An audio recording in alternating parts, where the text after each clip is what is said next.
Except GSMC Sports Network is absolutely free. Hello everyone and welcome back into the GSMC Dead Ball Sports Podcast, brought to you as always by the GSMC Sports Network. And for our third segment of today's show, we transition into the world of MLB. Still, in this free agency cycle, a couple of intriguing storylines to monitor as we head into spring training in a couple of months.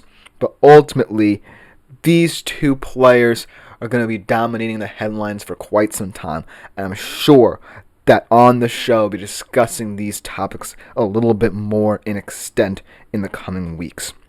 But I do feel like as we continuously address them, the more and more time information about specific deals concerning these two players specifically will come out in time, and we'll start to understand the landscape of their situation. So without further ado, let's talk a little bit about the ongoing Pete Alonso talks and the Alex Bregman situation, first and foremost. First, let's start off with Alonso because a lot of things can be said about this contract extension talk. I feel like, the end isn't in sight, and it probably won't be for a couple of months, maybe even ongoing into spring training, because I feel like the Mets really covet a star like Alonso, a power hitter, a fan favorite who really had a fantastic postseason if we look at statistics. But ultimately, I feel like now that Boras is gone and he's not really driving negotiations, and I feel like Pete is in a situation where he feels like he knows what he wants, but the Mets aren't necessarily relenting as much as he thought. This could be a very sticky situation here. But I do feel that as of this moment, there are not any specific teams potentially outside of, say, the Toronto Blue Jays, we'll talk about a lot more considering these two players as the weeks go on, that really would want someone like a Pete Alonso. So if I'm the Mets, I feel like I have the ball in my court with this one, just because the firing of Boras might be opening things up a little bit. Maybe Pete is starting to follow along a little bit more with the Mets' thoughts here, and potentially a deal in between the $65 to $70 million range in terms of per year basis could be hashed out if there's any positives. But I do feel like the 3-year with an opt-out deal for Alonso is the best one on the market, because I feel like that's the way the Mets are thinking now. They're, even though maintaining a very high payroll, still being conscious of trying to develop some young guys, and they don't necessarily want to splash the cash too much on a guy like Alonso, who may not in the future be in their plans as they get younger. But I do think that a team-friendly deal with like that for 3 years, giving him that opt-out he might potentially want, could be what ends this whole saga here. Because even though, like I said, I see this going on for a while, I feel like Pete Alonso and the Mets are on the right footing with each other.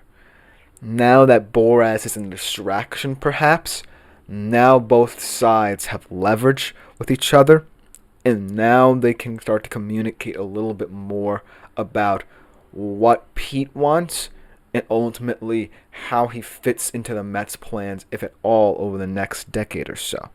Because that's what I think the Mets are trying to get at here with this contract extension. They're trying to say, we still covet a guy like Pete, but we're starting to think about, hey, over the next couple of years, how are we going to develop the way we want to develop here, even though we still maintain a very high payroll. And we just gave out a contract of one of the biggest in MLB history to Juan Soto. So that's what I'm starting to think about if I'm the Mets, and if I'm Pete Alonso, I should be happy with whatever they're going to give me, because I don't necessarily think the Toronto Blue Jays are going to give me as good an offer as the New York Mets will. So that's where I kind of stand in this whole situation. I feel like, the end might not be as in sight as people expect now, but it's still something that's becoming a little bit easier as the months go on because of the opening up. Because Boras, I felt like, was the restriction here. I feel like Boras was a little bit too overambitious and really convinced Pete that he could get an even better deal from New York. But now that they've parted ties, this is going to be a pretty healthy discussion here between the Mets and Alonso. But that's really all I have to say on the Pete Alonso situation, just because, as we all know, it's an ongoing thing, and it's going to be fluid news over the next couple of months until a decision is reached. But I feel like, as of right now, I'm confident that Pete Alonso will remain a Met, in that no other team potentially outside of Toronto will make a move for him. And that perfectly segues into a player Toronto is also highly coveting, but maybe not as much as anyone else on the market, Alex Bregman.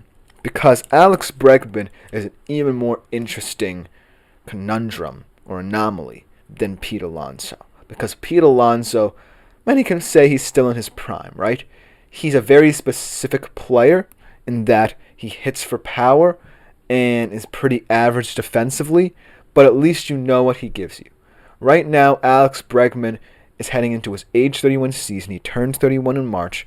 His numbers in terms of batting average, OBP, OPS, slugging, all down after last year. But I still feel like that of all the teams that are in on him in these sweepstakes, there's a case to be made that any one of them, either if you're the Astros re-signing him, or a team like the Toronto Blue Jays or the Detroit Tigers or teams of that magnitude signing him, it would still be considered a marquee signing. But I think that there are a lot of issues for all the teams here in the sweepstakes. If you're Houston, I feel like it would make the most sense if he resigns, just because they need a high-profile player and they're just known for hemorrhaging their stars. All the pitching depth that they had, now gone. And they really don't necessarily have, the high-profile name anymore. And Jose Altuve said he was willing to move to the outfield should Bregman stay.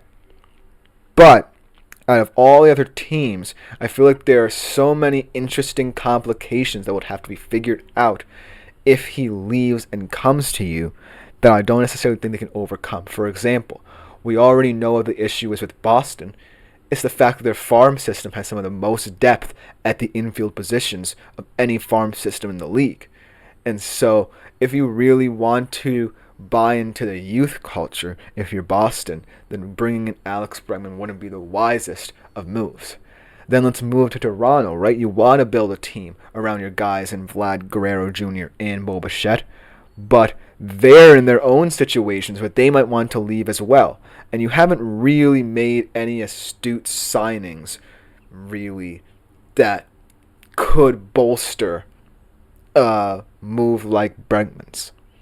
I mean, Santander's a nice piece.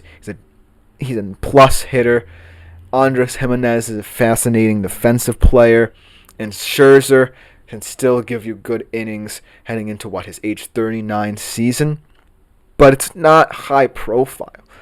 And I feel like if Vlad Guerrero Jr. and Bo Bichette want out, then this whole thing would crumble if he was bringing Bregman, and that leads to that kind of fallout.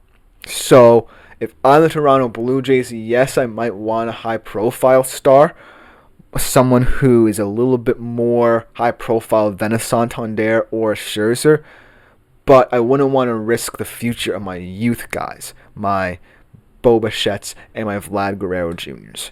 And then the most interesting team in the sweepstake, the Detroit Tigers, and we'll talk about this, I promise, a little bit more extensively next week when we talk about the potential landing spots for Bregman should he not have already moved or re-signed with Houston.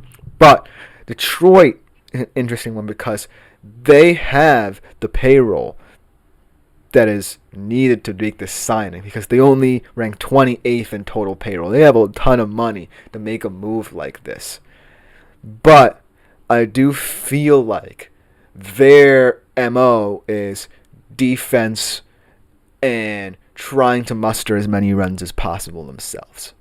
And I feel like Bregman, as an aging star, yes, would be a high-profile signing for your team, perhaps one of the best signings potentially in Tigers history. I can remember a signing for Detroit as big as potentially Alex Bregman would be, but I do feel like Alex Bregman has too many questions and concerns revolving around his game for a team like Detroit, who has their own style and identity to buy into, if you know what I'm saying.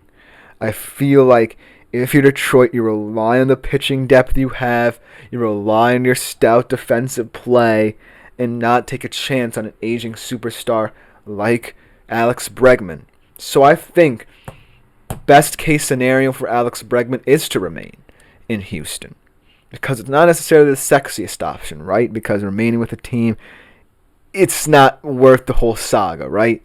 But I do feel like Houston needs him more than anyone. They continuously hammer hit stars, and retaining a star they've developed over the past couple of years would be integral to their success in the AL West, because the AL West is a division that's going to be competitive now. The Rangers feel like they can compete. The Mariners feel like they can compete. And it's not necessarily that deep behind them either. So those three teams are going to be the focal point of the AL West. And it's paramount, if you're Houston, that you still hold court as the top contender in those three teams. But ultimately, I think that this saga is an interesting one to figure out. But let me know what you think in the comments below about both of these players, what you think their situations will look like. Because coming next, we transition into the world of college football. I know, letting it linger a little bit longer, talking with the best players who decided to forego the NFL draft and return to school, whether as transfers or just returning to their respective teams, who really think that an extra year in college will benefit them. We'll be right back after this short break to talk about them.